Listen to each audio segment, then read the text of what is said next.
নূতন পরিচয়। আমি তো মিশুক মানুষ। প্রকৃতির সৌন্দর্য নিয়ে তার বেশিক্ষণ চলে না। সর্বদাই নিজে বকা ঝকা করা অভ্যাস। গাছপালা পাহাড় পর্বতের সঙ্গে হাসি তামাশা চলে না। তাদের সঙ্গে কোনো রকম উল্টো ব্যবহার করতে গেলেই ঘা খেয়ে মরতে হয়। তারাও চলে নিয়মে, অন্যের ব্যবহারেও তারা নিয়ম প্রত্যাশা করে। এক কথায় তারা অরসিক। সেই জন্যে শহরের বাইরে ওর প্রাণ হাঁপিয়ে ওঠে। কিন্তু হঠাৎ কি হলো, শিলং পাহাড়টা চারদিক থেকে অমিতকে নিজের মধ্যে যেন রসিয়ে নিচ্ছে। আজ সে উঠেছে সূর্য উঠবার আগেই। এটা ওর স্বধর্ম বিরুদ্ধ। জানলা দিয়ে দেখলে দেবদারু গাছের ঝালরগুলো কাঁপছে, আর তার পিছনে পাতলা মেঘের উপর পাহাড়ের ওপার থেকে সূর্য তার তুলির লম্বা লম্বা সোনালি টান লাগিয়েছে। আগুনে জ্বালা যেসব রঙের আভা ফুটে উঠছে, তার সম্বন্ধে চুপ করে থাকা ছাড়া আর কোনো উপায় নেই। তাড়াতাড়ি এক পেয়ালা চা খেয়ে অমিত বেরিয়ে পড়ল। রাস্তা তখন নির্জন। একটা শ্যাওলা ধরা অতি প্রাচীন পাইন গাছের তলায় স্তরে স্তরে ঝরা পাতার সুগন্ধ ঘন আস্তরণের উপর পা ছড়িয়ে বসল। সিগারেট জ্বালিয়ে দুই আঙুলে অনেকক্ষণ চেপে রেখে দিলে। টান দিতে ভুলে গেল। যোগমায়ার বাড়ির পথে এই বন। ভোজে বসবার পূর্বে রান্নাঘরটা থেকে যেমন আগাম গন্ধ পাওয়া যায়, এই জায়গা থেকে যোগমায়ার বাড়ির সৌরভটা অমিত সেই রকম ভোগ করে। সময়টা ঘড়ির ভদ্র দাগটাতে এসে পৌঁছলেই সেখানে গিয়ে এক পেয়ালা চা দাবি করবে। প্রথমে সেখানে ওর যাবার সময় নির্দিষ্ট ছিল সন্ধেবেলায়। অমিত সাহিত্য রসিক। এই খ্যাতিটার সুযোগে আলাপ আলোচনার জন্যে ও পেয়েছিল বাঁধা নিমন্ত্রণ। প্রথম ২-৪ দিন যোগমায়া এই আলোচনায় উৎসাহ প্রকাশ করেছিলেন, কিন্তু যোগমায়ার কাছে ধরা পড়ল যে তাতে করেই এই পক্ষের উৎসাহটাকে কিছু যেন কুণ্ঠিত করলেন। বোঝা শক্ত নয় যে তার কারণ দ্বিবচনের জায়গায় বহু বচন প্রয়োগ। তারপর থেকে যোগমায়ার অনুপস্থিত থাকবার উপলক্ষ ঘন ঘন ঘটত। একটু বিশ্লেষণ করতেই বোঝা গেল সেগুলি অনিবার্য নয়, দৈবকৃত নয়, তার ইচ্ছাকৃত। প্রমাণ হলো কর্তামা এই দুটি আলোচনা পরায়ণের যে অনুরাগ লক্ষ্য করেছেন, সেটা সাহিত্যানুরাগের চেয়ে বিশেষ একটু গাঢ়তর। অমিত বুঝে নিল যে মাসির বয়স হয়েছে বটে, কিন্তু দৃষ্টি তীক্ষ্ণ, অথচ মনটি আছে কোমল। এতে করেই আলোচনার উৎসাহ তার আরো প্রবল হল। নির্দিষ্ট কালটাকে প্রশস্ততর করবার অভিপ্রায়ে জ্যোতিশঙ্করের সঙ্গে আপোষে ব্যবস্থা করলে তাকে সকালে 1 ঘন্টা এবং বিকেলে 2 ঘন্টা ইংরেজি সাহিত্য পড়ায় সাহায্য করবে। শুরু করলে সাহায্য এত বাহুল্য পরিমাণে যে প্রায়ই সকাল গড়াতো দুপুরে, সাহায্য গড়াতো বাজে কথায়। অবশেষে যোগমায়ার এবং ভদ্রতার অনুরোধে মধ্যাহ্ন ভোজনটা অবশ্য কর্তব্য হয়ে পড়ত। এমনি করে দেখা গেল অবশ্য কর্তব্যতার পরিধি প্রহরে প্রহরে বেড়েই চলে। জ্যোতিশঙ্করের অধ্যাপনায় ওর যোগ দেবার কথা সকাল 8টায়। ওর প্রকৃতিস্থ অবস্থায় সেটা ছিল অসময়। ও বলতো, যে জীবের গর্ভবাসের মেয়াদ 10 মাস, তার ঘুমের মেয়াদ পশু পক্ষীদের মাপে সঙ্গত হয় না। এতদিন অমিত রাত্রিবেলাটা তার সকালবেলাকার অনেকগুলো ঘন্টাকে পিলপে গাড়ি করে নিয়েছিল। ও বলতো এই চোরাই সময়টা অবৈধ বলেই ঘুমের পক্ষে সবচেয়ে অনুকূল। কিন্তু আজকাল ওর ঘুমটা আর অবিমিশ্র নয়। সকাল সকাল জাগবার একটা আগ্রহ তার অন্তর্নিহিত। প্রয়োজনের আগেই ঘুম ভাঙে, তারপরে পাশ ফিরে শুতে সাহস হয় না, পাছে বেলা হয়ে যায়। মাঝে মাঝে ঘড়ির কাঁটা এগিয়ে দিয়েছে, কিন্তু সময় চুরির অপরাধ ধরা পড়বার ভয়ে সেটা বারবার করা সম্ভব হতো না। আজ একবার ঘড়ির দিকে চাইলে দেখলে বেলা এখনো 7টার এপারেই। মনে হলো ঘড়ি নিশ্চয়ই বন্ধ। কানের কাছে নিয়ে শুনলে টিকটিক শব্দ। এমন সময় চমকে উঠে দেখে ডান হাতে ছাতা দুলাতে দুলাতে উপরের রাস্তা দিয়ে আসছে লাবণ্য। সাদা শাড়ি, পিঠে কালো রঙের 3 কোনা শাল, তাতে কালো ঝালর। আমি তোর বুঝতে বাকি নেই যে লাবণ্যর অর্ধেক দৃষ্টিতে সে গোচর হয়েছে, কিন্তু পূর্ণ দৃষ্টিতে সেটাকে মোকাবিলায় কবুল করতে লাবণ্য নারাজ। বাকের মুখ পর্যন্ত লাবণ্য যেই গেছে, আমি তো আর থাকতে পারলে না, দৌড়তে দৌড়তে তার পাশে উপস্থিত। বললে, জানতে নাড়াতে পারবেন না, তবু দৌড় করিয়ে নিলেন। জানেন নাকি দূরে চলে গেলে কতটা অসুবিধা হয়? কিসের অসুবিধা? আমি তো বললে, যে হতভাগা পিছনে পড়ে থাকে তার প্রাণটা ঊর্ধ্বস্বরে ডাকতে চায়, কিন্তু ডাকি কি বলে? দেবদেবীদের নিয়ে অসুবিধে এই যে নাম ধরে ডাকলেই তারা খুশি। দুর্গা দুর্গা বলে গর্জন করতে থাকলেও ভগবতী দশভুজা অসন্তুষ্ট হন না। আপনাদের নিয়ে যে মুশকিল, না ডাকলেই চুকে যায়। বিনা সম্বোধনেই চালাই যখন কাছে থাকেন। তাই তো বলি দূরে যাবেন না। ডাকতে চাই অথচ ডাকতে পারি নে, এর চেয়ে দুঃখ আর নেই। কেন? বিলিতি কায়দা তো আপনার অভ্যাস আছে। মিস ড্যাট, সেটা চায়ের টেবিলে। দেখুন না, আজ এই আকাশের সঙ্গে পৃথিবী যখন সকালের আলোয় মিলল, সেই মিলনের লগ্নটি সার্থক করবার জন্য উভয়ে মিলে একটি রূপ সৃষ্টি করলে। তারই মধ্যে রয়ে গেল স্বর্গ মর্তের ডাকনাম। মনে হচ্ছে নাকি একটা নাম ধরে ডাকা উপর থেকে নিচে আসছে, নিচ থেকে উপরে উঠে চলেছে? মানুষের জীবনেও কি ওই রকমের নাম সৃষ্টি করবার সময় উপস্থিত হয় না? কল্পনা করুন না, যেন এখনই প্রাণ খুলে গলা ছেড়ে আপনাকে ডাক দিয়েছি। নামের ডাক বনে বনে ধ্বনিত হলো, আকাশের ওই রঙিন মেঘের কাছ পর্যন্ত পৌঁছলো। সামনের ওই পাহাড়টা তাই শুনে মাথায় মেঘ মুড়ি দিয়ে দাঁড়িয়ে দাঁড়িয়ে ভাবতে লাগলো। মনে ভাবতেও কি পারেন সেই ডাকটা মিস্টার? লাবণ্য কথাটাকে এড়িয়ে বললে, নামকরণে সময় লাগে, আপাতত বেরিয়ে আসি গে। অমিত তার সঙ্গ নিয়ে বললে, চলতে শিখতেই মানুষের দেরি হয়, আমার উল্টো। এতদিন পরে এখানে এসে তবে বসতে শিখেছি। ইংরেজিতে বলে, গড়ানে পাথরের কপালে শ্যাওলা জোটে না। সেই ভেবেই অন্ধকার থাকতে কখন থেকে পথের ধারে বসে আছি। তাই তো ভোরের আলো দেখলুম। লাবণ্য কথাটাকে তাড়াতাড়ি চাপা দিয়ে জিজ্ঞাসা করলে, ওই সবুজ ডানাওয়ালা পাখিটার নাম জানেন? আমি তো বললে, জীব জগতে পাখি আছে সেটা এতদিন সাধারণভাবেই জানতুম, বিশেষভাবে জানবার সময় পাইনি।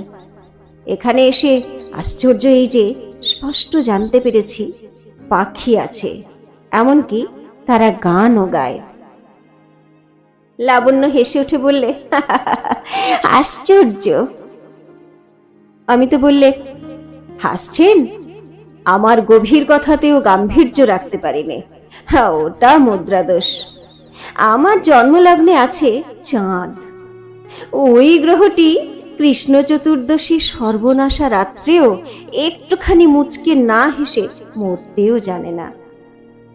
লাবণ্য বললে, আমাকে দোষ দেবেন না, বোধহয় পাখিও যদি আপনার কথা শুনতো হেসে উঠত।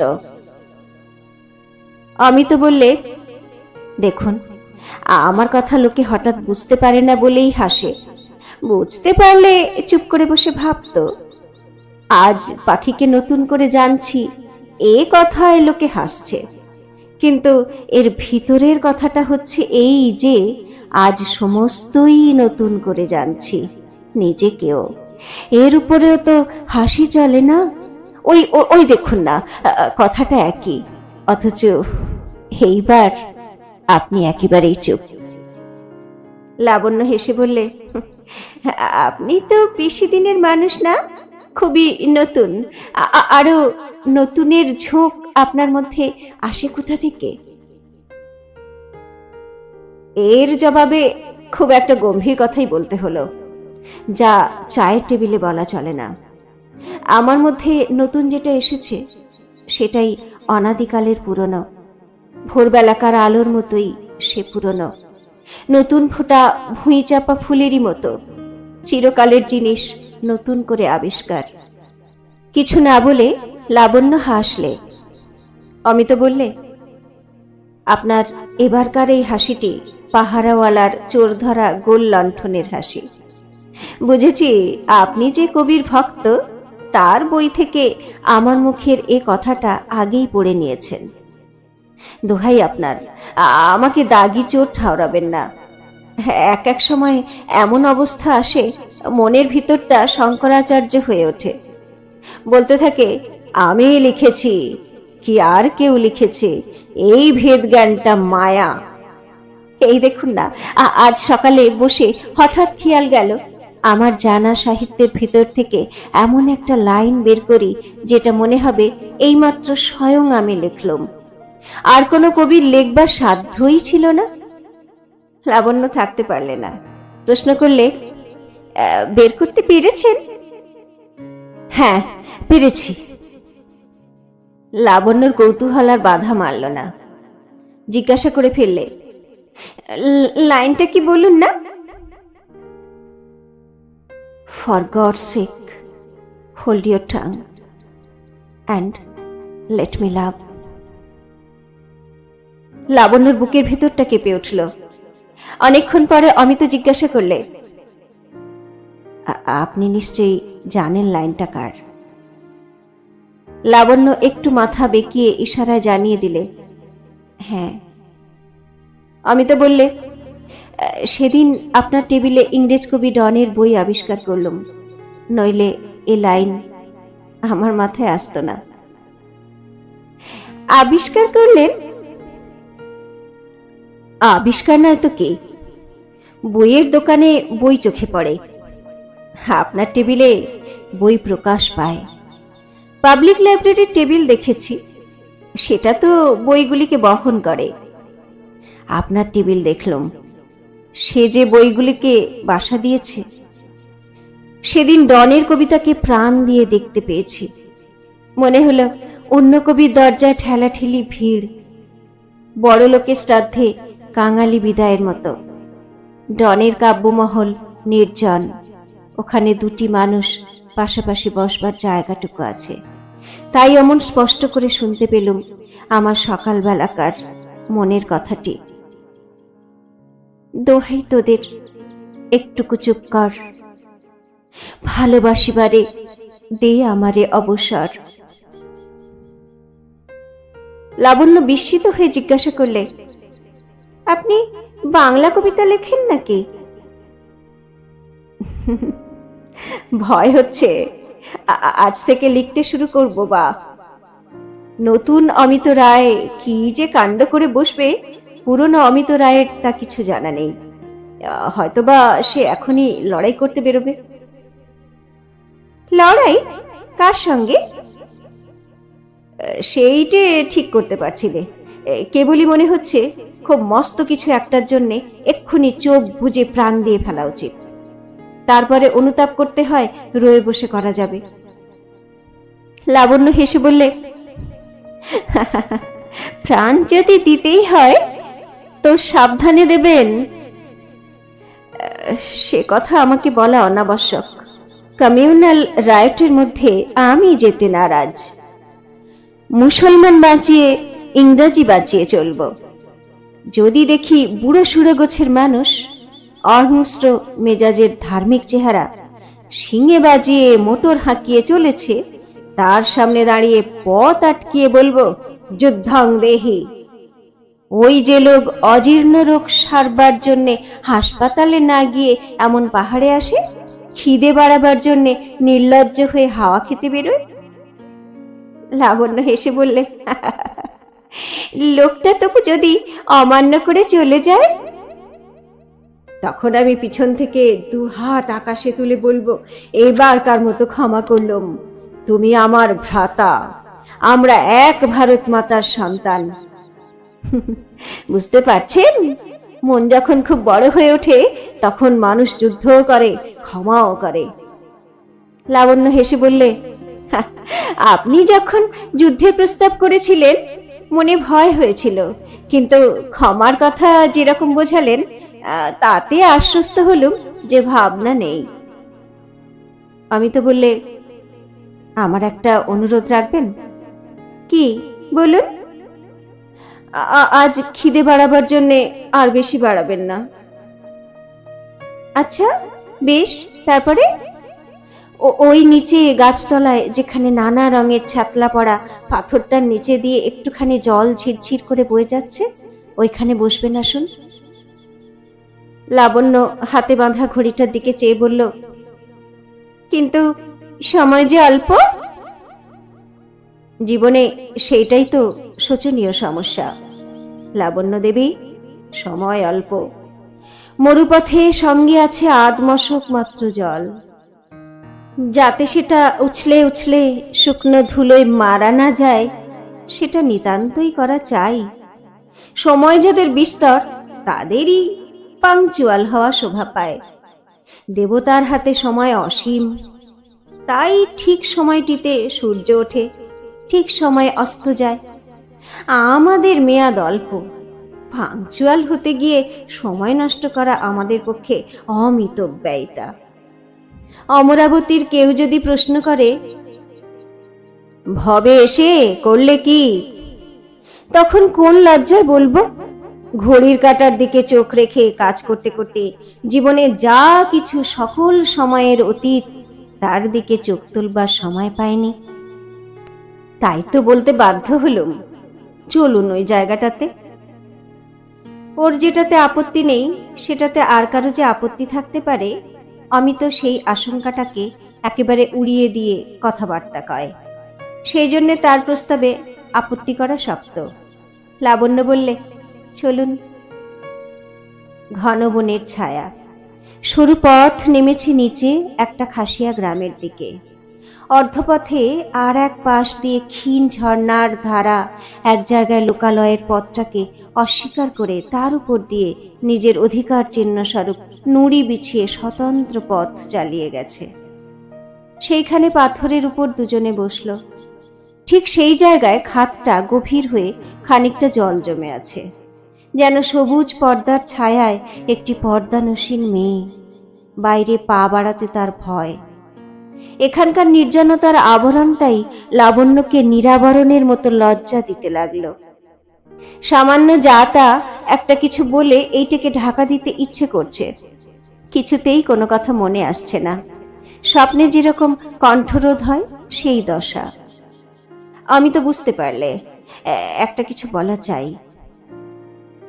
বললে, দেখুন আরজা, আমাদের দেশে 2টো ভাষা, একটা সাধু আর একটা চলতি, কিন্তু এছাড়া আরো একটা ভাষা থাকা উচিত ছিল। সমাজের ভাষা নয়, ব্যবসায়ের ভাষা নয়, আড়ালের ভাষা।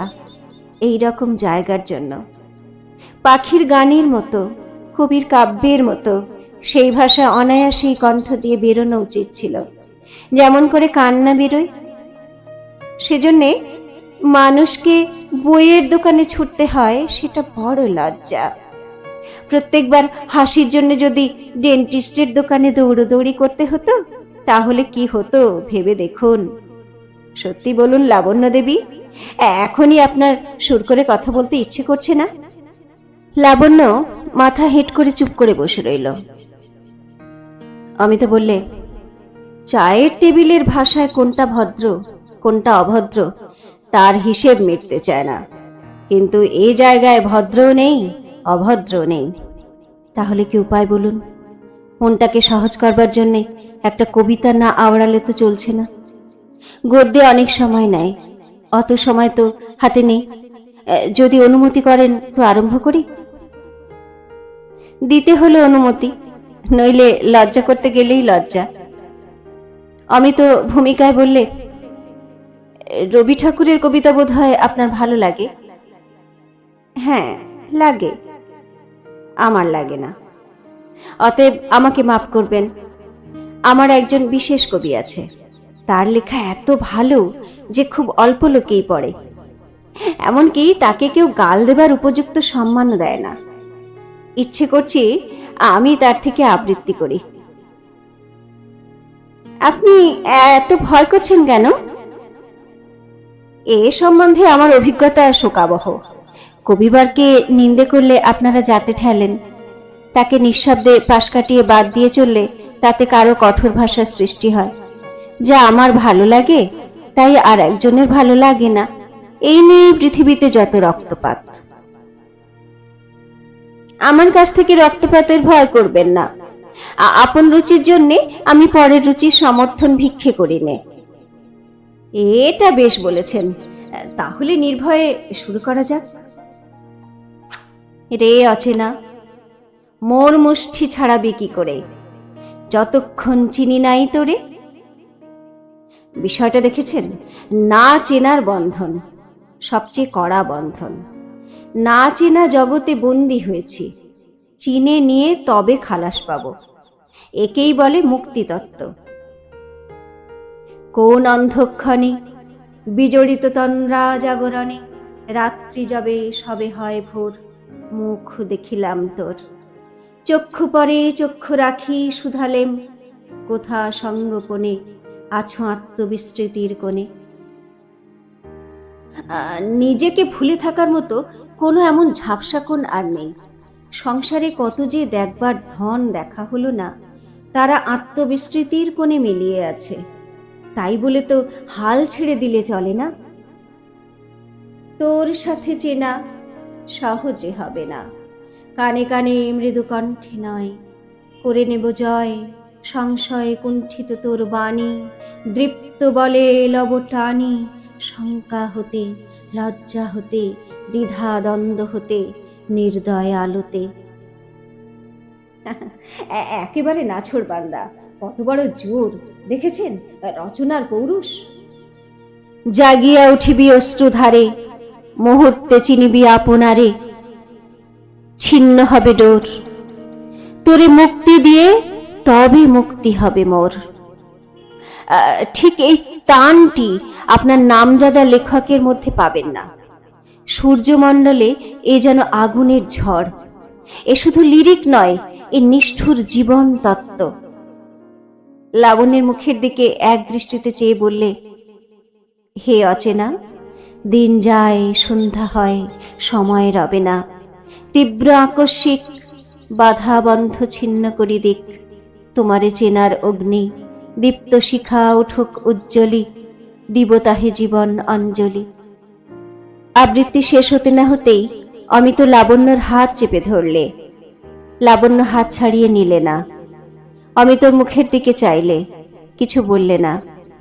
এরপরে কোনো কথা বলবার কোনো দরকার হলো না। লাবণ্য ঘড়ির দিকে চাইতেও ভুলে গেল।